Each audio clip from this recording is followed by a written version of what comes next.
آج ہم گفتگو کریں گے دین، دینی حقائق اور عقل کے عنوان سے۔ تو اس موضوع پر ذہن اگر ہمارا صاف نہ ہوا تو جدیدیت کے زیر اثر یا مغرب جدید کی یلغار کے نتیجے میں عقل نے جو ایک نئی پوزیشن لے رکھی ہے اور اس نئی پوزیشن کو لے کر اس نے جس طرح دین کے خلاف انکار کی سب سے بڑی قوت کا رول اختیار کر رکھا ہے، اس کے آگے ہم کھڑے نہیں رہ سکیں گے۔ مطلب ہماری موجودہ دور میں ایک بہت بڑی مشکل یہ ہے کہ ہم نے عقل کا وہ کردار اور عقل کی وہ ڈیفینیشن قبول کر لی ہے جو اسے دین اور دینی حقائق کے انکار کروانے کے لیے دی گئی ہے۔ تو یہ بات پہلے مرحلے پر سمجھنے کی ہے کہ عقل ارادے کے تابع ہوتی ہے، اور اگر ایک اجتماعی ارادہ قوت کی، پاور کی کمک کے ساتھ میٹا فزیکل حقائق یا وجود باری تعالی یا دین ان کے خلاف ہو جائے تو عقل اس ارادی انکار کو سپورٹ فراہم کرتی ہے۔ یعنی عقل کا ہر فیز میں کردار یہ رہا ہے کہ یہ اجتماعی ول کی اتباع کرتی ہے، اجتماعی ارادے کو مدلل بناتی ہے، اور اس اجتماعی ارادے کی تشکیل میں عقل کا کوئی مرکزی کردار نہیں ہوتا۔ وہ جو فرض کے جو ہم کہہ رہے ہیں کہ آج اجتماعی ارادہ انکار دین اور انکار خدا کا بن چکا ہے، جس کو قوت کی سپورٹ حاصل ہے۔ تو قوت کا مطلب ہے کہ نتائج پیدا کرنے کی، اپنی فکر میں نتیجہ خیزی کا عنصر جو ہے وہ بڑھانے کی قوت کا بس ایک مطلب ہوتا ہے کہ جو سوچا ہے اس کو عمل میں لا سکنے والی طاقت۔ اس بات کو سمجھیں گے، ایک پیچیدہ سی بات ہے کہ موجودہ عقل جو اس وقت ریشنیلٹی یا چیزوں کے رد و قبول کی سب سے بڑی قوت بنی ہوئی ہے، اس کا ایک مبنی بر تضاد کردار ہے کہ اب جدید دور کی تشکیل کرنے والی قوتوں نے یہ طے کر رکھا ہے کہ ہر چیز کو عقل کی بنیاد پر مانا جائے گا، لیکن دوسری طرف جو اس سے متضاد صورت ہے وہ یہ ہے کہ کسی چیز کا انکار کرنے کے لیے عقل سے دلائل طلب نہیں کیے جائیں گے۔ واضح ہے نہیں بات؟ تو یہ ایک متضاد پہلو، یعنی عقل کے کردار میں، عقل کی ڈیفینیشن میں یہ جو ایک بیسک اور پریکٹیکل ڈویلٹی پیدا ہوئی ہے، یہ دور جدید ہی میں ہوئی ہے۔ تو اب اس کا ایک پس منظر ہے۔ وہ پس منظر یہ ہے کہ کانٹ کے زیر اثر، یا یوں کہہ لیں کہ پروجیکٹ آف انلائٹنمنٹ کے زیر اثر، عقل کو اپنی گزشتہ تعریفات سے تجاوز کر کے ایک حاکمیت کا کردار سونپا گیا۔ آپ سمجھ رہے ہیں، یہ کانٹ کے، یا یوں کہہ لیں کہ اس کردار کو عقل کے سپرد کرنے میں سب سے بڑی قوت کانٹ ہے۔ تو اس نے مطلب یہ کہا کہ وحی کو بھی مطابق عقل ہونا چاہیے، عقیدے کو بھی مطابق عقل ہونا چاہیے، اور اس نے وحی، عقیدے، خدا، وحی کا تو خیر کانسیپٹ نہیں ہے، لیکن اس نے خدا یا میٹا فزیکل حقائق، یعنی فلسفیانہ معنوں میں میٹا فزیکل حقائق اور دینی پیراڈائم میں آخرت اور خدا کا وجود، اس طرح کے تمام مباحث کو مطلب ان کو جیسے جگہ لینے کی اجازت دی ہے ایک عجیب طریقے سے کہ خدا کو ماننا اخلاقی تقاضا ہے، لیکن یہ کہنے کے باوجود یعنی خدا کے اقرار کو ایک بہت محدود اور مبہم سطح پر جسٹیفائی کرنے کے باوجود اس نے جو فتویٰ جاری کیا، اس نے جو حکم لگایا وہ یہی کہ اخلاقی اقتضاء سے مانے جانے والے خدا کو بھی عقل کی پیروی کرنی پڑے گی۔ یعنی ہم یہ تو کہہ سکتے ہیں کہ اللہ کو ماننا اخلاقی طور پر نیچرل ہے، لیکن یہ جو اخلاقی ایک نیم نیسیسٹی ہے، اس کو بھی اپنے جواز، اپنی تفصیل، اپنے ججمنٹلزم، اپنے تحکم، اپنے نفاذ، اپنے پھیلاؤ، سب کے لیے عقل کی محتاجی ہے۔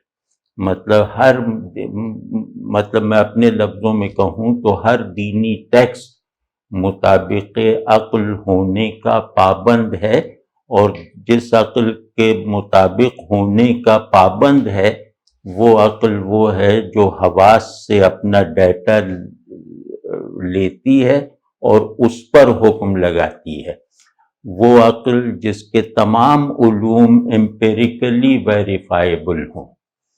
تو اب عقل کو حواس کا فارملائزر بنا کر عقل کے نظریات، خیالات اور علوم کو امپیریکلی ویریفائیبل قرار دے کر اس عقل کو جب دین پر، دینی ٹیکسٹ پر حجت بنایا جائے گا، حکم بنایا جائے گا، تو اس کے نتیجے میں اللہ کا اقرار محض زبردستی کی ایک انفرادی چیز بن کر رہ جائے گی، اور رفتہ رفتہ وہ اللہ کو ماننا پسماندہ ذہن کی مجبوری یا پسماندہ عقل کا ایک ڈیفیٹزم بن کے رہ جائے گا۔ تو یہ کانٹ کی فکر کا ایک بڑا نتیجہ ہے، اور کانٹ کی فکر اگر آپ اسے نہ کہیں تو اس کو پروجیکٹ آف انلائٹنمنٹ، جس نے مغرب کی تشکیل میں سب سے بنیادی کردار ادا کیا ہے، مغرب یعنی مغربی ذہن، مغربی تہذیب کی تشکیل میں سب سے بنیادی کردار ظاہر ہم سب جانتے ہیں کہ وہ انلائٹنمنٹ پروجیکٹ کا ہے۔ تو اب اس میں مذہبی ذہن نے غلطی یہ کی، ایک عالمگیر غلطی، وہ یہ کی کہ انہوں نے عقل کی اس تعریف کو قبول کر لیا جس ڈیفینیشن کے ساتھ عقل خدا کی طرف کوئی اثباتی پیش رفت کر ہی نہیں سکتی۔ یعنی تمام نالج اگر امپیریکلی ویریفائیبل ہونی چاہیے تو اس کا مطلب یہی ہوگا نا کہ خدا اور آخرت وغیرہ جو ہے وہ اس عقل کے دائرے میں نہیں آتے، یعنی انہیں موجود ماننا ناممکن ہو جائے۔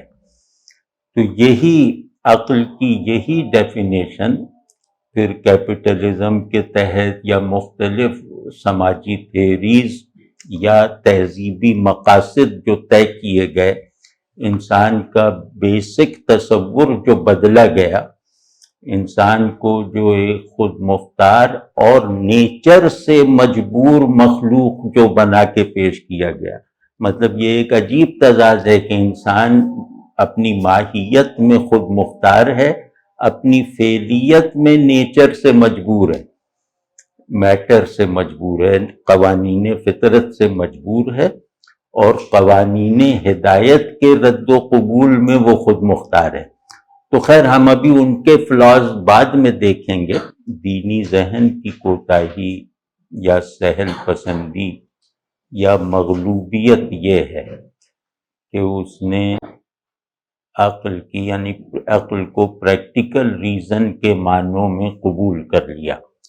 عقل میں جو ایبسٹریکشن کی ایک بنیادی طاقت ہے جو اس کے تجربے کی تشکیل کرتا ہے، یعنی عقل بنیادی طور پر ایک ٹرانسینڈنگ قوت ہے، ایک فورس آف ٹرانسینڈنس ہے جو محسوسات کو ٹرانسینڈ کرتی ہے کسی ایک ایسے اصول پر جو اس نے حواس سے اخذ نہیں کیا، تو اپنے اصول پر محسوسات سے ٹرانسینڈ کر کے محسوسات کو اس طرح ڈیفائن کرتی ہے کہ ان کا فزیکل ہونا ایک میٹا فزیکلٹی اور ٹرانسینڈنس کے ساتھ علم میں آئے، یعنی چیزیں اپنے فزیکل فارم میں میٹا فزیکل ایسنس کے ساتھ سمجھ میں آئیں۔ یہ عقل کا بنیادی ترین اور فطری ترین وظیفہ ہے جس کو دور جدید میں غارت کر دیا گیا، اور ہم اگر عقل کی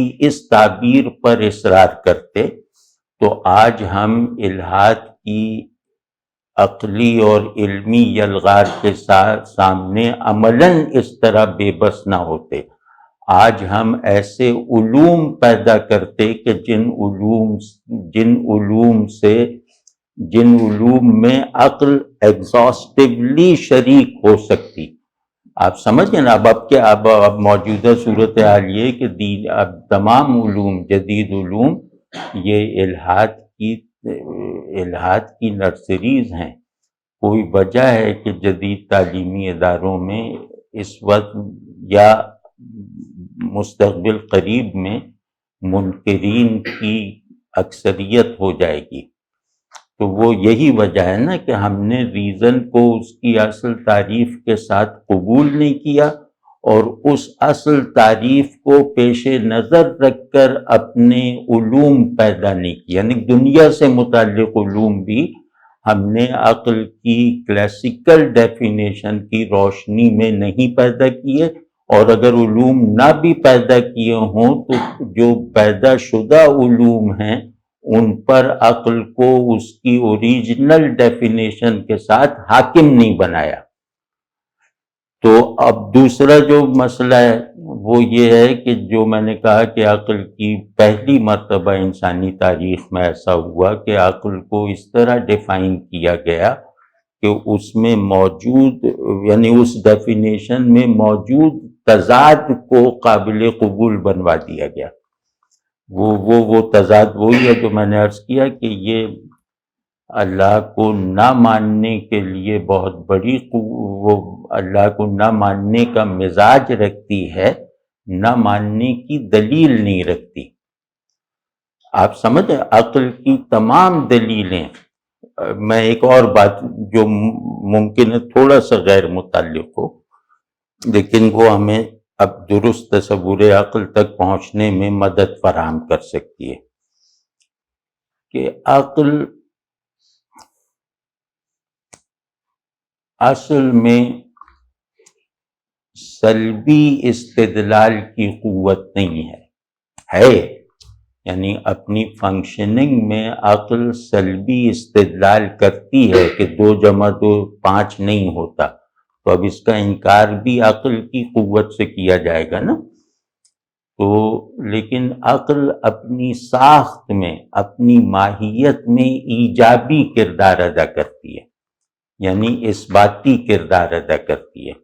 اسی وجہ سے آپ یہ دیکھیں کہ عقل کے جو دلائل کا نظام ہے، عقل کے استدلال کی روایت ایک ہی آبجیکٹ سے متعلق رہتے ہوئے بدلتی رہتی ہے، یعنی کہ عقل کا جو بھی موضوع ہے، عقل کا جو بھی آبجیکٹ ہے، سمجھے، جیسے دنیا عقل کا آبجیکٹ ہے، خدا عقل کا آبجیکٹ ہے، وغیرہ وغیرہ۔ تو یہاں سے میں ایک بات جو تاریخی سند کے ساتھ سمجھ میں آ سکتی ہے کہ عقل کے 2 طرح کے آبجیکٹس ہیں۔ اب میں فلسفیانہ اصطلاح میں بات کر رہا ہوں کہ ایک آبجیکٹ ہے میٹا فزیکل یا نان امپیریکل۔ میٹا فزیکل اور نان امپیریکل میں فرق ہے۔ نان امپیریکل مسلمات ہوتے ہیں جو شعور میں بلٹ ان ہوتے ہیں اور یا مفروضے ہوتے ہیں، اور میٹا فزیکل جو ہے وہ عقل سے باہر ہوتا ہے، اور نان امپیریکل عقل کے اندر ہوتا ہے۔ بس یہ ذرا سا فرق ذہن میں رہے۔ تو جو عقل کے میٹا فزیکل حقائق پر استدلال ہے اس میں تبدیلی نہیں آئی، اور فزیکل اور امپیریکل آبجیکٹس پر جو عقل کا استدلال ہے وہ ہر 20-30 سال بعد بدلتا رہا۔ اس بات سے کچھ تو سمجھ میں آتا ہوگا نا، یعنی خدا کیا ہے، اس کا عقلی جواب آج تک ایک تسلسل میں ہے، یعنی اس میں اضافے تو ہوئے ہیں، ترمیم نہیں ہوئی، اس میں استدلال بدلا نہیں گیا، لیکن دنیا کیا ہے، میٹر کیا ہے، یہ ستارہ کیا ہے، فلاں کیا ہے، فلاں کیا ہے، ان سب پہ عقل اپنے جوابات کو ریویو کرتی رہی ہے، اس میں ترمیم کرتی رہی ہے، اسے رد کرتی رہی ہے، رد کرنے کے بعد دوبارہ بھی قبول کرتی رہی ہے، طرح طرح کا، مطلب امپیریکل چیزوں کے بارے میں عقل کا کوئی بھی موقف سرٹن نہیں ہے، مطلب عقل کا استدلال ان چیزوں کی موجودیت یا ان چیزوں کی حقیقت کے بارے میں بدلتا رہا ہے، ان چیزوں کی پوزیشن اور پلیسنگ کے بارے میں بدلتا رہا ہے، لیکن میٹافزیکل حقائق میں عقل کا موقف ایک تسلسل کے ساتھ رہا ہے۔ تو اب آپ یہ سوچ لیں کہ اس سے کیا ثابت ہوتا ہے؟ اس سے یہ ثابت ہوتا ہے نا کہ عقل اپنی خلقت میں میٹافزیکل ایسنس کو فزیکل آبجیکٹس میں داخل کرنے کی قوت ہے، یا فزیکل آرڈر کو میٹافزیکل آرڈر سے منسوب رکھنے کی قوت ہے۔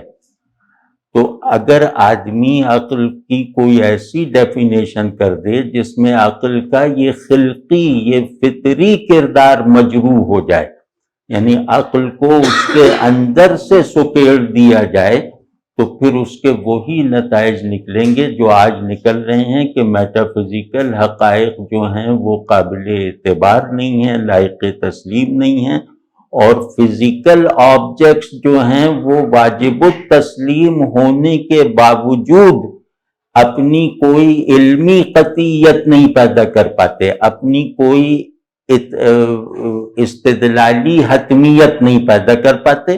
تو اب اس سے ایک عجیب طرح کا انتشار، ایک عجیب طرح کی ایبسرڈیٹی، ایک عجیب طرح کا جو ہے وہ جو کیا کہتے ہیں، وہ جو ایڈورنو کا فلسفہ ہے وہ پیدا ہو گیا ہے، یعنی ایک عجیب طرح کا نہیلزم پیدا ہو گیا ہے، وہ یہ کہ اب گویا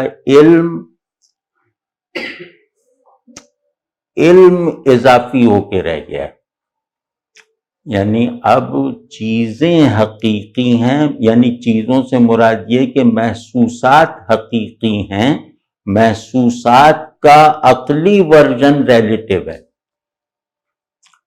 اب میں نہیں سمجھتا کہ عقل جو ہمارے اندر آج بھی زور لگاتی ہے اپنی اصل کے ساتھ جڑ کر عمل کرنے پر، وہ عقل اپنی اس ڈیفینیشن کو کس طرح قبول کرے گی؟ آپ سمجھے، عقل تو کہتی ہے کہ آبجیکٹ، امپیریکل آبجیکٹ ریلیٹیو ہے، اس امپیریکل آبجیکٹ کا ریشنلائزڈ ورژن حقیقی ہے، جیسے افلاطون نے کہا تھا۔ آپ سمجھیں نا، اور آپ خود سوچ لیں کہ اگر فرض کیا شے اور میرے بیچ میں لفظ نہ آئے، تو مطلب یہ کہ شے بھی ریلیٹیو ہے اور اس کا انعکاس جو میرے ذہن میں جس طرح بھی ہو رہا ہے وہ ریلیٹیو ہے۔ لفظ نے آ کر یہ ثابت کر دیا کہ شے کا نام مستقل ہے، شے کا وجود ریلیٹیو ہے۔ آپ سمجھیں، یہ سب عقل اپنے اندر جو میٹافزیکیلٹیز کو کورسپونڈ کرنے کی قوت ہے اس سے کرتی ہے۔ وہ جملہ بس یاد رہنا چاہیے کہ عقل اجتماعی ارادے کی پابند ہوتی ہے، اور اجتماعی ارادے کا اصل کانٹینٹ طاقت ہوتا ہے، عقل نہیں۔ طاقت اس کے پاس ہو تو وہ اجتماعی ارادہ اس قابل ہو جاتا ہے کہ وہ عقل کو اپنی مرضی کے مطابق ڈیفائن بھی کرے، اپنی مرضی کے مطابق استعمال بھی کرے۔ یہ اجتماعی ارادہ اپنی مطلوبہ قوت کے ساتھ مغرب کو حاصل ہے۔ تو انہوں نے عقل کو جس طرح چاہا بنانے میں ہی کامیابی نہیں حاصل کی، بلکہ عقل کی اس تعریف کو جنرلائز کرنے میں، دوسروں کو منوانے میں بھی کامیابی حاصل کی ہے۔ تو ہمارا پہلا قدم یہ ہونا چاہیے کہ ہم عقل کے موجودہ کردار کو چیلنج کریں۔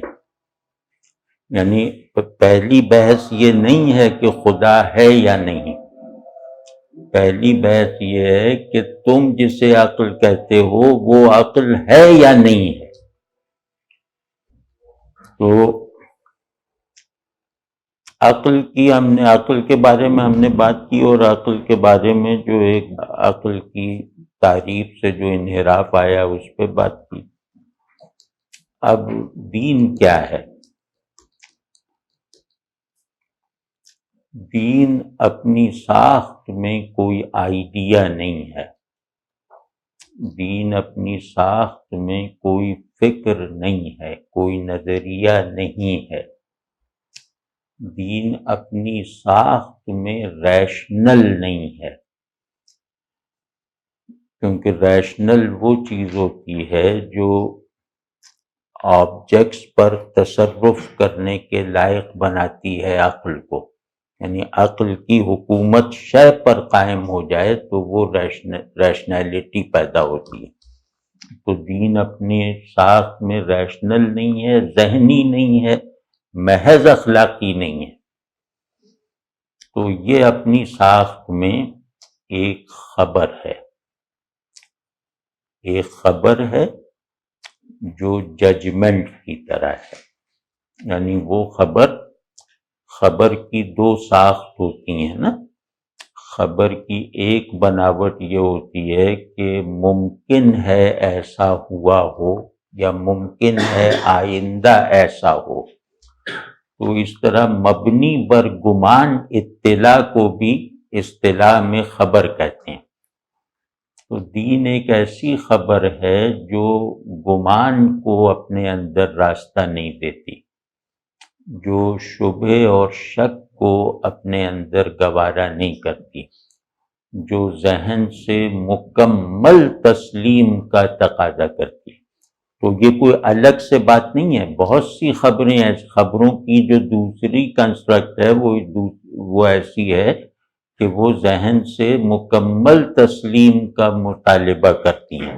یعنی ذہن کو فاعل بن کر مداخلت کرنے کی اجازت نہیں دیتی کہ آگ گرم ہوتی ہے، یہ فرض کیا کہ ہمارے لیے خبر بن جائے کہ آگ گرم ہوتی ہے، تو اس خبر میں ایک تحکم ہے، ایک ججمنٹل بناوٹ ہے اس خبر کی جو مجھے باور کروا دیتی، یعنی مجھ پر اظہار ہوتے ہی مجھے یہ پتہ چل جاتا ہے کہ اس میں ذہن کو مداخلت کی اجازت نہیں ہے، اس خبر کو ماننا ہی ماننا ہے۔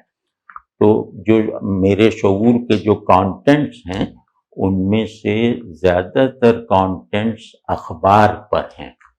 یہ جو ہے یہ بات بہت تاکید سے کہنے والی ہے کہ شعور کا اگر ہم کلینکل انالیسس بھی کریں تو اس کا جو کانٹینٹ ہے، اس کے اندر جو چیزیں موجود ہیں، جو شعور کی متاع ہے، اس کا بیشتر حصہ اپنی بناوٹ میں خبر کی طرح ہے۔ وہ خبر کو یقین کے ساتھ قبول کرنے کے نتائج ہیں۔ آپ سمجھ ہیں نا؟ تو یہ کوئی ایسی جھجک کے کہنے والی بات نہیں ہے۔ تو دین کی ساخت بھی ان اخبار کی طرح ہے، ان خبروں کی طرح ہے جو ذہن سے مکمل تسلیم کا مطالبہ کرتے ہیں۔ اب اس کی ایک نیم فلسفیانہ ریزننگ کرتا ہوں۔ علم کی تشکیل حصول یقین کی غرض سے ہوتی ہے۔ یعنی کہ علم اس لیے نہیں حاصل ہوتا کہ میں چیزوں سے یا آبجیکٹ سے ایک ریلیٹو تعلق، ایک عارضی تعلق پیدا کر لوں، ایک فالسیفائیبل نسبت پیدا کر لوں چیزوں سے۔ علم کا مقصد یہ نہیں ہوتا۔ علم کا مقصد ہوتا ہے یقین حاصل کرنا، علم کا مقصد ہوتا ہے اپنے آبجیکٹ کے بارے میں ذہن کو حالت تیقن تک پہنچانا۔ تو یہ مقصد کیوں ہے؟ یہ مقصد اس لیے ہے کہ شعور کی تعمیر میں کام آنے والے جو بلڈنگ بلاکس ہیں وہ مسلمات کی طرح ہیں، جن کو دوسرے علوم میں بنیادی مفروضے کہا جاتا ہے، یعنی وہ بنیادی مفروضے جو چیزوں کو تجربے میں آنے سے پہلے ڈیفائن کرتے ہیں۔ یعنی یہ عجیب دجل اور فریب ہمارے ساتھ یہ ہوا ہے کہ چیزوں کی ڈیفینیشن کو ان کے تجربے میں آنے سے مشروط کر دیا گیا ہے۔ چیزیں تجربے میں کل کی کل آ ہی نہیں سکتی، تو جو شے کل کی کل میری دسترس میں نہ آئی ہو میں اسے ڈیفائن کر ہی نہیں سکتا، کیونکہ ڈیفائن چیز وہ پارٹ کو ہول بنانا ہوتا ہے۔ ڈیفینیشن کسے کہتے ہیں؟ پارٹس کو ہول بنانا، یعنی 10 چیزوں کو ایک اصل سے جڑا ہوا یا ایک اصل سے صادر ہوتا ہوا دکھانا، ٹھیک ہے نا؟ تو ڈیفینیشن ہوتی ہے کثرت میں وحدت پیدا کرنے کے لیے۔ تو یہ ممکن ہی نہیں ہے کہ وحدت کا آئیڈیا چیزوں کے علم میں آنے سے، تجربے میں آنے سے مجھے حاصل ہو، یہ کبھی ممکن نہیں، کیونکہ اجزاء کی سیر، اجزاء کے تابع ہو کر اجزاء کا تجزیہ کبھی کل کی تشکیل میں کارآمد نہیں ہوتا۔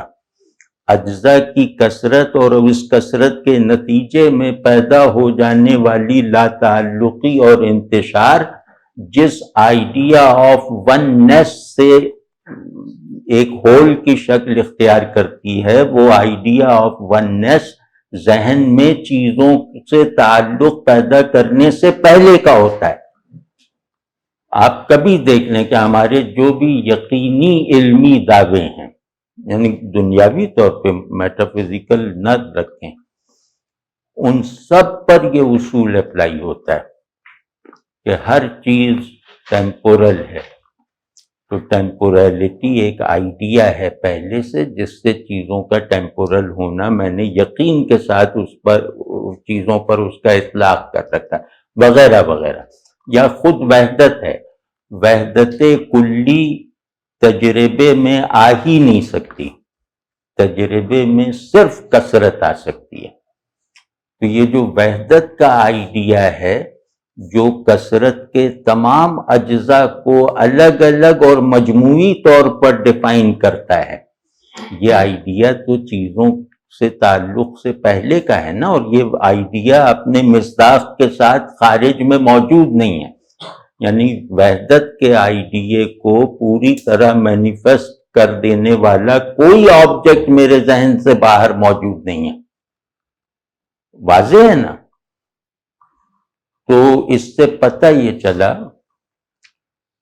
کہ عقل کی ایکٹیویٹی منحصر ہے اس کی پیسیوٹی کے جوہر پر۔ عقل پیسو اگر نہیں ہے تو اس کی ایکٹیویٹی انتشار پہ ختم ہوگی۔ عقل اگر وہ جو اے پرائیورائی آئیڈیاز ہیں ان کی کنٹینر نہیں ہے تو اس کا کوئی بھی علم ہی نہیں ہے، مطلب وہ چیزوں کے علم کی تشکیل ہی نہیں کر سکتی۔ آپ کبھی غور کریں کہ وحدت کے آئیڈیا کے بغیر چیزوں کا علم محال ہے، ممکن ہی نہیں ہے۔ آپ سمجھیں نا، جس کو موجودہ دور میں زبردستی ممکن بنایا گیا ہے، آپ سمجھیں نا۔ تو خیر، تو ہم یہ کہہ رہے ہیں کہ دین اپنی ساخت میں خبر ہے، وہ خبر جو تمام علوم کی تشکیل کے لیے بنیادی گارے کی حیثیت رکھتی ہے۔ وہ یعنی انسانی ذہن میں سب سے طاقتور عنصر خبر کی قبولیت کا ہے، اور اس مقبول یا اس قبول شدہ خبر کو دلائل فراہم کرنے کا ہے۔ سمجھ رہے ہیں نا؟ تو دین کی ساخت خبر ہے، فکر نہیں ہے۔ تھاٹ نہیں ہے، آئیڈیا نہیں ہے، اور یہ خبر وہ ہے جو خدا نے اپنے سچے بندوں کی زبان سے ہم تک پہنچائی ہے۔ مطلب خبر کی تصدیق کے لیے کیا ضروری ہے، یعنی خبر پر یقین لانے کے لیے کیا ضروری ہے؟ کیا یہ ضروری ہے کہ جب تک میں دیکھ نہیں لوں گا نہیں مانوں گا؟ اگر آدمی یہ طے کر لے کہ وہ اپنے تک پہنچنے والی ہر خبر کو اس وقت تک معطل رکھے گا جب تک وہ جس چیز کی خبر دی جا رہی ہے اسے دیکھ نہیں لے گا، تو پورا عالم انسانی جو ہے وہ ایک سیکنڈ آگے نہیں بڑھ سکتا، یعنی سب غارت ہو جائے گا۔ تو اب یہ بھی نیچرل بات ہے کہ خبر کی تصدیق کا قانون جو ہے وہ محدود ہے، خبر کی تسلیم کا دائرہ بڑا ہے۔ بعض خبریں ایسی ہوتی ہیں جو میں نے خبر کی پہلی قسم بتائی ہے کہ اس میں تصدیق کا تقاضا ابھرنا ٹھیک ہے، عقلی بھی ہے، فطری بھی ہے، لیکن بہت سی خبریں ایسی ہوتی ہیں جن میں تصدیق کا تقاضا ابھرنے کا کوئی عنصر ہی نہیں ہوتا، وہ ماننے کے لیے ہوتی ہیں، اور ان کو ماننے کے لیے بس اتنا کافی ہے کہ خبر دینے والا کون ہے، سمجھ ہیں نا؟ تو ہمیں اللہ نے براہ راست نہیں بتایا کہ میں ہوں، آپ سمجھ ہیں نا؟ تو ہمیں تو پتہ چلا ہے نبی علیہ السلام کی زبان سے کہ اللہ ہے اور اللہ ہم سے یہ چاہتا ہے، یا بس یہ فرما رہا ہے اللہ، اور جو اللہ کا فرمان ہے انہی کے مجموعے کو دین کہتے ہیں۔ تو اب جس نے خبر دی ہے وہ سچائی کے ہر ممکن و ناممکن معیار پہ پورا اترتا ہے، اس پر ہم دلیل دے سکتے ہیں، اس پر ہم شواہد فراہم کر سکتے ہیں، آپ سمجھ؟ اچھا ایک بات اور اسی میں، مطلب غیر متعلق بات نہیں، اسی کی تسلسل میں کہ آپ سمجھ ہیں نا، پوری بات یہ ہے کہ ہمیں رسول اللہ صلی اللہ علیہ وسلم نے بتایا کہ اللہ ہے، اور اللہ صرف ہے نہیں بلکہ اللہ بولتا بھی ہے، اللہ کچھ احکام بھی دیتا ہے، اللہ کے یہاں کوئی نظام جواب دہی وغیرہ بھی ہے، ساری تفصیل ہمیں بتا دی۔ تو یہ سب کچھ ہمیں رسول اللہ صلی اللہ علیہ وسلم سے پتہ چلا ہے، اور دین کے حقائق کے بارے میں جس علم کی بالکل 100% نسبت قول رسول صلی اللہ علیہ وسلم سے نہ ہو وہ دین نہیں ہے، ٹھیک ہے؟ وہ اعتبار ہے، وہ کچھ فلسفہ ہے، کچھ بھی ہو سکتا ہے، وہ دین نہیں ہے۔ تو اب یہاں ہم لوگوں سے ایک دوسری کوتاہی ہوئی ہے کہ ہم نے رسول اللہ صلی اللہ علیہ وسلم کے دو بنیادی اوصاف جو آپ صلی اللہ علیہ وسلم کی دعوت کو قبول کروانے کے لیے دوسروں سے منوائے جاتے تھے، ان کو بھی بہت چھوٹے معنی میں سمجھ رکھا ہے۔ وہ ہیں صادق اور امین ہونا، کہ آپ یہ دلیل ہے، یعنی کہ آپ صلی اللہ علیہ وسلم کے لائے ہوئے پیغام کو منوانے میں یہ بات بہت ڈیسائسو ہے کہ یہ ساری باتیں وہ ذات پہنچا رہی ہے کہ جس پر یقین کے علاوہ کچھ کرنا بے عقلی ہے، بد اخلاقی ہے۔ بیسک دلیل ہے صادق اور امین ہونا، کہ آپ صلی اللہ علیہ وسلم صادق ہیں، یعنی جو خبر پہنچا رہے ہیں اور اس خبر کے بارے میں جو یہ بتا رہے ہیں کہ یہ اللہ نے مجھے دی ہے، اس پورے بیان میں سچے ہیں، اور امین ہیں، یعنی اللہ اپنے حقائق یا اپنے دین کے حقائق ان تک اس لیے پہنچا رہا ہے کہ اللہ نے ان حقائق کی ان کے اندر سہار بھی پیدا کی ہے۔ مطلب بعض علوم ایسے ہوتے ہیں جو میرے دماغ میں آ جائیں تو میرا دماغ چٹک جائے، یہ بھی ہر آدمی کے تجربے میں، کہ ہر آدمی کا ذہن اس قابل نہیں ہے کہ وہ ہائر نالج کو اپنے اندر سمو سکے۔ جیسے ہم میں تو دیکھتا ہی رہتا ہوں لوگوں کے سر میں درد ہو جاتا ہے، وہ کوئی نیند آنے لگتی، تو وہ ایک استعداد ہوتی ہے نا بیسک۔ تو امین کا مطلب یہ ہے کہ یہ اللہ کے اسرار، اللہ کے حقائق، اللہ کی تمام اسکیم جو ہدایت کی ہے، جو فطرت کی ہے، اس سب کا ادراک اور انکشاف برداشت کر سکتے ہیں، مطلب ان کا ظرف اتنا ہے، آپ سمجھے۔ اور سچے اتنے صادق ہونے کا مطلب یہ کہ وہ جن انکشافات کو یہ اپنے اندر سموئے ہوئے ہیں، اللہ کے حقائق کے جن انکشافات کو اپنے اندر سموئے ہوئے ہیں، ان تمام انکشافات کو آخری درجہ اظہار پر ایکسپریس کر سکتے ہیں۔ ایکسپریشن صرف قرآن نہیں ہے، ایکسپریشن قول رسول صلی اللہ علیہ وسلم ہے کہ آپ صلی اللہ علیہ وسلم، قرآن تو خبر ہے، اس خبر کو نقل کرنا ہے، لیکن آگے یہ ہے کہ وہ حقائق جو قرآن کے علاوہ بھی ہیں ان پر، وہ ان تمام حقائق کو حجت بنا کر ایکسپریس کر سکتے ہیں۔ یعنی اللہ رسول اللہ صلی اللہ علیہ وسلم کے قول کا صرف قرآنی کانٹینٹ حجت نہیں ہے، رسول اللہ صلی اللہ علیہ وسلم کا قول حجت ہے۔ یعنی اس میں بات الٹی ہے، جو آج کل سمجھی جاتی ہے، بات اس سے الٹی ہے۔ قول رسول اپنے کل میں حجت ہے، اس قول کا ایک حصہ قرآن ہے، ٹھیک ہے نا۔ اب اس قول کی دو قسمیں ہیں، ان میں سے ایک میں متکلم رسول اللہ صلی اللہ علیہ وسلم نہیں ہے، ناقل ہیں، اور دوسرا وہ ہے جس میں متکلم ہے۔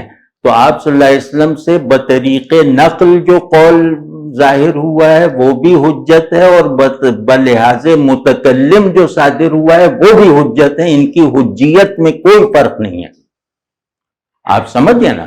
تو اب خیر یہ ایک اندر کی بات تھی، لیکن میں جو یہ عرض کر رہا تھا کہ ہم نے صادق اور امین کو بالکل عام معنی میں، یعنی بالکل اس طرح کی سطح کے مفہوم میں صرف کرنے کی عادت ڈال رکھی ہے جس سطح صداقت و امانت کو کوئی بھی آدمی چاہے تو کوالیفائی کر سکتا ہے۔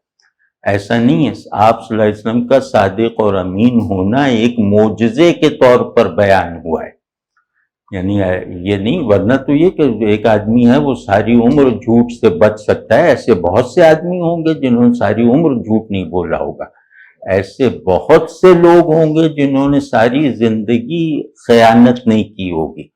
تو صرف اتنا مطلب نہیں ہے، وہ تو عربوں کی مینٹیلٹی کو دیکھ کر ان اپنی صداقت اور امانت کے انبار میں سے جو کچھ دانے عربوں کے اس زمانے کی سوسائٹی، آپ صلی اللہ علیہ وسلم کے قبیلے والوں کے تجربے میں آئے ہوئے تھے، اس تجربے کو استعمال کر کے وہ ان سے منوایا جا رہا ہے، لیکن اس کا مجموعی مطلب یہ نہیں ہے۔ صادق وہ ہوتا ہے جس کی خبر ازرو واقعیت بھی صحیح ہو اور ازرو حقیقت بھی درست ہو، یعنی آپ سمجھیں نا، صداقت کی نچلی سطح میں اپوزٹ جھوٹ ہے، لیکن صداقت کی اوپری سطح میں اپوزٹ جھوٹ نہیں ہے، یعنی وہاں بس یا تو صداقت ہے یا نہیں ہے، آپ سمجھیں۔ تو صداقت ایک ایسنس ہے، کوئی فعل نہیں ہے، جو جس صداقت سے رسول اللہ صلی اللہ علیہ وسلم صادق ہیں، وہ صداقت کوئی فعل اور عمل نہیں ہے، وہ اس سچ کا حامل نہیں ہونا ہے جس سچ کو جھوٹ کے پیمانے پہ بھی پرکھا جا سکے، یعنی جس کو پرکھا جا سکے، اس حد تک محدود نہیں ہے، اس میں وہ بھی شامل ہے۔ اس کا مطلب ہے کہ آپ صلی اللہ علیہ وسلم اپنے ایسنس میں صادق ہیں، کیونکہ آپ صلی اللہ علیہ وسلم اپنی ذات میں حق کی مینیفیسٹیشن ہے، حق ایسنس میں الوہی ہے، اپنی مینیفیسٹڈ فارم میں صداقت ہے، یعنی حق کی مینیفیسٹڈ فارم صداقت ہے۔ آپ سمجھیں کہ ان کے تمہارے لیے حق ماننے میں غیاب کے غلبے کے ساتھ ہے، ان کے لیے وہی حق جو تمہارے اور اس کے بیچ میں غیاب کا پردہ حائل ہے، وہی حق ان کے لیے حضوری کے غلبے کے ساتھ ہے۔ آپ سمجھ رہے ہیں نا؟ تو ان معنوں میں آپ صلی اللہ علیہ وسلم صادق ہیں. صادق کا دوسرا مطلب یا تیسرا مطلب یہ ہے کہ جو وہ بتا رہا ہے دیکھ کر بتا رہا ہے. جو وہ بتا رہا ہے وہ پورے تیقن سے بتا رہا ہے، اس تیقن سے جو تجربے اور مشاہدے کے بغیر حاصل نہیں ہوتا، چاہے وہ تجربہ اور مشاہدہ جزوی ہو. مثال طور پر میں کراچی کے ساحل سے بحیرہ عرب کو دیکھ کر اطلاع دیتا ہوں کہ اس نام کا ایک سمندر ہے، تو یہ اطلاع بالکل صحیح ہے، لیکن میرا مشاہدہ تو کراچی کے ساحل سے دکھائی دینے والے سمندر تک کا ہے، لیکن میں منواتا ہوں اس کی کلیت کے ساتھ، یعنی بحیرہ عرب پورا منوا سکتا ہوں جزوی مشاہدے کی بنیاد پہ. تو اسی طرح الہیات میں ما سوی اللہ کا مشاہدہ ظاہر ہے کہ جزوی ہوگا. اللہ کا غیاب رسول اللہ صلی اللہ علیہ وسلم پر بھی قائم ہے، لیکن یہ کہ آپ صلی اللہ علیہ وسلم نے الہیات کے جزوی مشاہدے سے عالم الوہیت یا الوہی حقائق کی تمام قسموں پر گواہ بن سکنے والی قابلیت حاصل کر لی ہے، جو ان کے علاوہ کسی میں نہیں ہے، یا انبیاء علیہم السلام کے علاوہ کسی میں نہیں ہوتی. اس کو ہم کہہ رہے ہیں کہ حضوری کے غلبے کے ساتھ. میں نے 100 منزلوں کی عمارت میں اگر ایک منزل دیکھی ہے، 99 منزلیں میری نظر سے اوجھل ہیں، تو میں اب 100 منزلہ عمارت کے وجود کو رپورٹ کروں گا تو ایک منزل دیکھ لینے کے نتیجے میں میری رپورٹ میں یا میرے علم میں حضور غالب ہے غیاب پر. آپ سمجھ گئے نا؟ تو ان معنوں میں نبی ہوتا ہے. تو ہم نے صداقت اور امانت کی نیچے سے اوپر تک تمام ڈیفینیشنز پر عملاً پورا اترنے والی ہستی کی زبان سے یہ خبر سنی ہے کہ خدا ہے، جنت دوزخ ہے، اور ہمیں اس پر یقین ہے. اور یہ خبر بھی انہی خبروں کی طرح ہے جن کو ہم عقل کی فعلیت کے ساتھ نہیں، عقل کی پیسیوٹی کے ساتھ مانتے ہیں. کیونکہ عقل کی پیسیوٹی اگر میرے علوم میں شامل نہ ہو تو کوئی علم نہیں بن سکتا، یہ یاد رکھیے گا. تو اب یا تو اس کو چیلنج کرو کہ اب رسول اللہ صلی اللہ علیہ وسلم معاذ اللہ معاذ اللہ معاذ اللہ صادق اور امین نہیں ہیں صداقت اور امانت کی ان ڈیفینیشنز کے مطابق. آپ سمجھ؟ اور کیونکہ چیزیں اپنے اس بات کی بنیادیں اپنے پاؤں کے ثبوت سے پیدا کرتی ہیں، یعنی اپنی نیچے کی سطحوں پہ اپنے ثبوت کا مدار رکھتی ہیں. تو آپ صلی اللہ علیہ وسلم کی صداقت اور امانت سماجی اور نفسیاتی اور عملی معنوں میں کہیں بھی اپنے بدترین مخالفین کے یہاں بھی چیلنج نہیں ہوئی. تو اب جو پاؤں ثابت ہے اس کا سر یقیناً ثابت ہے. آپ سمجھے؟ جس کا میں نے پاؤں دیکھ لیا ہے اس کے سر پر دعویٰ کرنا کہ اس کا سر بھی ہے وہ یقیناً ثابت ہے.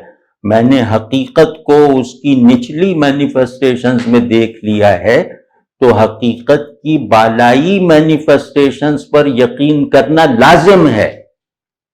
آپ سمجھ رہے ہیں؟ تو ہم نے رسول اللہ صلی اللہ علیہ وسلم کو معاشرتی اصطلاح میں صادق و امین دیکھا ہے، اور آپ صلی اللہ علیہ وسلم کی صداقت و امانت کہیں بھی اپنے بدترین مخالفین میں بھی چیلنج نہیں ہوئی. تو اب اس کا مطلب یہ ہے کہ وہ صداقت اور امانت کی جو انتہائی بنیادی یا نچلی سطحیں ہیں ان کو پورا کرتے ہیں. یعنی آپ صادق و امین وجود کے قدم مبارک ہم پر ثابت ہیں، تو ظاہر ہے کہ وہ قدم مبارک کسی سر کے تحت ہوں گے. آپ سمجھ گئے؟ تو اس سے ہم نے صداقت اور امانت کے دوسرے حصے نکالے. تو اب اس بات کو کہ صادق و امین کی خبر پہ خدا اور آخرت کو مانا ہے. دین نام ہے خدا اور آخرت کا. تو ہم نے صادق و امین کی خبر پہ مانا ہے، اور وہ صادق و امین بھی سلسلے صداقت و امانت کی آخری کڑی ہیں. یعنی ایسا نہیں ہے کہ وہ اچانک بیچ میں سے ایک صاحب کھڑے ہو گئے. وہ صداقت و امانت کی ایک پوری روایت چلتی آ رہی ہے، اور وہ ایک پورا ڈسکورس بن چکا ہے. اس صداقت و امانت کی آخری کڑی یہ صادق و امین ہے، جو ہسٹری کی ڈے لائٹ میں ہے. یعنی اللہ نے صداقت و امانت کی چین کو جہاں ختم کیا ہے، وہ نقطۂ اختتام تاریخ کے روز روشن میں ہے. مطلب اس میں کوئی واہمہ نہیں ہے، اس میں کوئی مائتھالوجی نہیں ہے، ورنہ ہر نبی کے گرد مائتھالوجی لپٹی ہوئی ہے. صرف رسول اللہ صلی اللہ علیہ وسلم ہیں جو ہسٹوریکل شخصیت ہیں اپنے ہر مفہوم میں. تو اب جو شخصیت بھی ہسٹوریکل ہے، اس کی صداقت و امانت بھی چیلنجبل نہیں ہے، نہ ہوئی ہے کبھی، تو اس کی خبر پہ یقین نہ لانا یہ خلاف عقل ہے. آپ سمجھ رہے ہیں؟ ہم خبر دینے والے کی استعداد اور تعارف اور اعتبار پہ اس خبر پہ یقین رکھنے کے عادی ہیں جس خبر کو ہم کبھی سمجھ ہی نہیں سکتے. ویریفائی تو بات ہے. مطلب میں آئنسٹائن کی تھیوری کو مانتا ہوں، آئنسٹائن کے اعتبار پہ میں کہاں سے سمجھوں گا وہ کہاں. کتنی میتھمیٹیکل تھیوریز ہیں جو میں عمر خضر بھی مل جائے تو شاید نہ سمجھ سکوں، وہ میں فلاں فلاں فلاں کے اعتبار پہ مانتا ہوں. اور کتنی ایسی تھیوریز مانتے ہیں ہم سب جو بالکل نان امپیریکل ہیں، جو امپیریکلی ویریفائیبل ہیں ہی نہیں، لیکن ہم ان تھیوریز پہ یقین رکھتے ہیں ان تھیوریز کو لانے والوں پر اعتبار اور اعتماد کے نتیجے میں. تو یہ بھی کوئی ریشنل بات نہیں ہے. یہ بھی ریشنل بات ہے نا کہ متکلم سے کلام کو ماننے یا نہ ماننے کا فیصلہ ہوتا ہے. کلام کی جو قسم ہے نا بائنڈنگ کلام، جس کے آگے مجھے صرف پیسو ہو کر اپنی پوزیشن لینی، اس کو کہتے ہیں بائنڈنگ کلام. تو بائنڈنگ کلام میں کہ ماننے نہ ماننے کا سبب اس کلام کا تجزیہ نہیں ہوتا، اس کلام کو پرکھنے کا کوئی عمل بعد میں ہوتا ہے. وہ کلام متکلم کے اعتبار پہ مانا جاتا ہے. آپ سمجھ رہے ہیں نا؟ تو یہ بھی ایک کلام ہے، یہ بھی ایک خبر ہے جو مخبر اور متکلم کے اعتبار اور اعتماد پہ ہم نے مانی ہے، اور اس اعتبار اور اعتماد میں خلل ڈالنے کی کوئی بھی کوشش اگر کی جائے تو ہم اسے ریزسٹ کرنے کو تیار ہیں. آپ سمجھ، وہ اس بحث میں ہمیں باقاعدہ ٹریپ کیا گیا ہے کہ خدا ہے تو ثابت کرو، جنت دوزخ ہے تو ثابت کرو، اور ثبوت کا یہ قانون ہم سے منوا لیا گیا کہ مشاہدہ کرواؤ، یعنی حسی مشاہدہ کرواؤ. تو ہم اتنے بے وقوف ہیں کہ اس ٹریپ میں آ گئے کہ وہ اب جس کو وہ کہتے ہیں ثبوت، اس طرح کا ثبوت فراہم کرنے کی کوششوں میں پڑ گئے. ظاہر ہے کہ اس طرح کا ثبوت ہم فراہم کر ہی نہیں سکتے، تو اس کے سلسلے میں ایک پسپائی کا سامنا ہے. تو سب سے پہلے ثبوت کی فراہمی کے اس میتھڈ کو چیلنج کرو کہ تمام چیزیں اس طرح ثابت نہیں ہو سکتی، حتیٰ کہ جن چیزوں کو تم نے مان رکھا ہے وہ بھی اس تقاضے کو پورا نہیں کر سکتی. مطلب ان میں سے بہت سی چیزیں اس تقاضے کو اور اس شرط کو پورا نہیں کر سکتی. تو اب میرا جو مورچہ ہے جہاں میں پورے عقلی اعتماد کے ساتھ کھڑا ہو سکتا ہوں، وہ یہ کہ رسول اللہ صلی اللہ علیہ وسلم کی دی ہوئی خبر پر کوئی اشکال نہیں اٹھایا جا سکتا. اب اس پہ جو سوال جواب ہو اس پہ ہم تیار ہیں. مطلب اگر ہم خود کو یہاں پہ لے آئیں نا کہ ہم اپنے نبی کی خبر پہ یقین رکھتے ہیں اور اس یقین کو اگر تم کوشچن کرو تو ہم تمہارے ہر کوشچننگ کا جواب دینے کے لیے تیار ہیں۔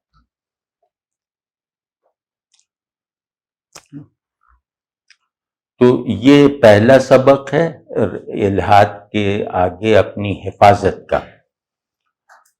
تو اس میں پھر رفتہ رفتہ ہم آگے بڑھیں گے، کیونکہ اس پہ بھی وہ سوالات اٹھاتے ہیں کہ ایسا غیر مشروط یقین ممکن ہی نہیں ہے، یعنی یقین غیر مشروط نہیں ہوتا۔ تو یقین پہ شرط، یقین کی شرط تجربی توثیق ہے کہ جو خبر تمہیں دی جا رہی ہے وہ خبر خود تمہارے مشاہدے میں آ جائے یا آ سکے۔ تو ہم کہتے ہیں آ جائے تو یہ غیر علمی اور غیر عقلی مطالبہ ہے، آ سکے کی ضمانت ہے کہ آ جائے گا۔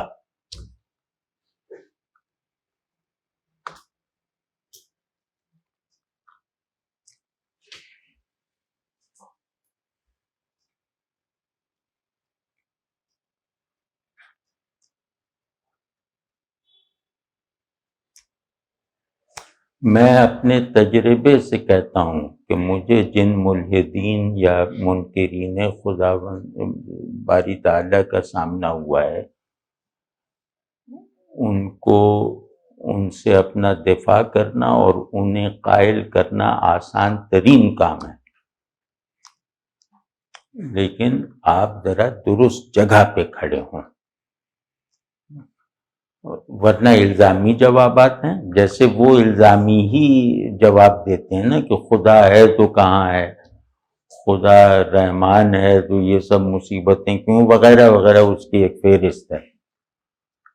تو ہم سے صرف یہ کہتے ہیں کہ کیا یہ آخرت کا ہونا ناممکن ہے، اللہ کا ہونا محال ہے، کائنات کا مخلوق ہونا ایک فینٹیسی ہے، یعنی یہ خلاف عقل ہے۔ خلاف عقل ہونا وہ قیامت تک نہیں ثابت کر سکتے۔ تو اب عقل کو تم نے ایک اتنی سی حیثیت دے دی اور کہہ رہے ہو کہ سب چیزیں اس کے مطابق ہونی چاہیے، تم نے فریب کیا ہے۔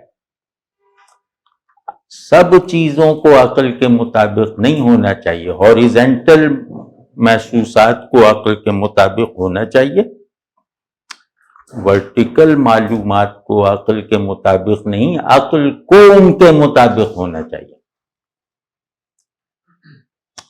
آپ یہ سوچیں کہ ان سے پوچھو جو ذرا پڑھا لکھا ہو، اس سے پوچھیں کہ عقل سب چیزوں کی کنڈیشنر ہے، عقل خود کسی اصول سے کنڈیشن ہے یا نہیں ہے؟ اس سوال پہ اگر وہ ذرا بھی فلسفہ وغیرہ جانتا ہے تو وہ لاجواب ہو جائے گا۔ یعنی خلاف عقل ہونے کا فیصلہ کرنا یا مطابق عقل ہونے پر اصرار کر کے میں عقل کے آبجیکٹس، یعنی عقل اپنے آبجیکٹس سے تعلق پیدا کر سکتی ہے؟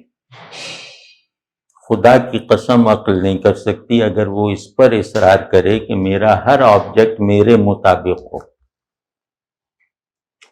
عقل حدود فہم تو تشکیل دے سکتی ہے، قوانین ہستی نہیں بنا سکتی۔